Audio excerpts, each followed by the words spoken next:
Peter came to see me with pain in his left knee when squatting.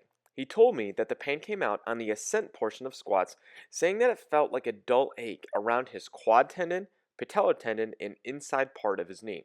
Now, most causes of knee pain in the weight room come down to problems in technique and or poor loading and training schemes.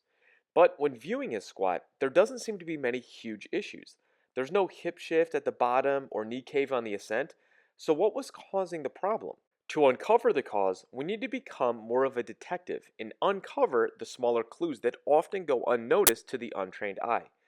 I started with the 5-inch wall test for ankle mobility. He was about 2 fingers away from the edge with his right ankle, but as you can see, he was a full 3 fingers on his left, a small imbalance side to side.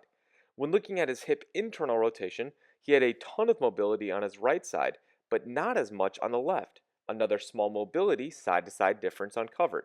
When looking at his Thomas test, you can see his right leg lies relatively in line with the rest of his body and his leg lies close to the bed. However, when doing his left side, you can see his leg hangs in the air and juts out to the side a bit, confirming some stiffness in his left side hip flexors and TFL muscle. So right there we have 3 side-to-side mobility limitations that we could not see with the regular squat pattern. I also had him do a single leg bridge on each side, holding for a few seconds. He noted on his right side, his right glute was working really hard to keep his hips up, whereas on his left side, he felt his adductors and his quads working really hard, not his glute nearly as much. This means we were also dealing with a side-to-side coordination problem in generating hip extension, which is the ascent of the squat. The first step was then to see if we could fix these mobility limitations. We started with the banded joint mobilization, with the band pulling down and back on the talus bone on the top of his foot while he pushed his knee forward. After 15 reps, we rechecked his ankle mobility and he was able to show some good improvement. Next, he worked on the assisted hip airplane, dropping his hip in left leg stance and feeling for a good stretch in his left glute. He held this for 5 seconds and did 5 reps.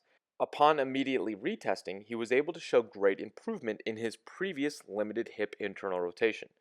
We then did some soft tissue work with a foam roller to the hip flexor TFL area of his left hip for a few minutes, which allowed him to show a more inline Thomas test with his leg finally back down to the bed in hip extension afterwards.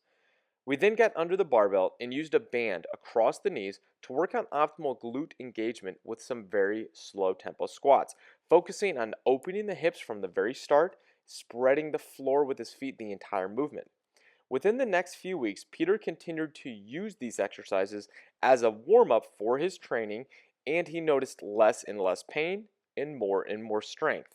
Not every pain and injury requires you to drop all heavy lifting and take a dramatic step back with simple corrective exercises. Sometimes you just need to uncover the problem and integrate a proper plan to supplement your current training while you slowly rebuild.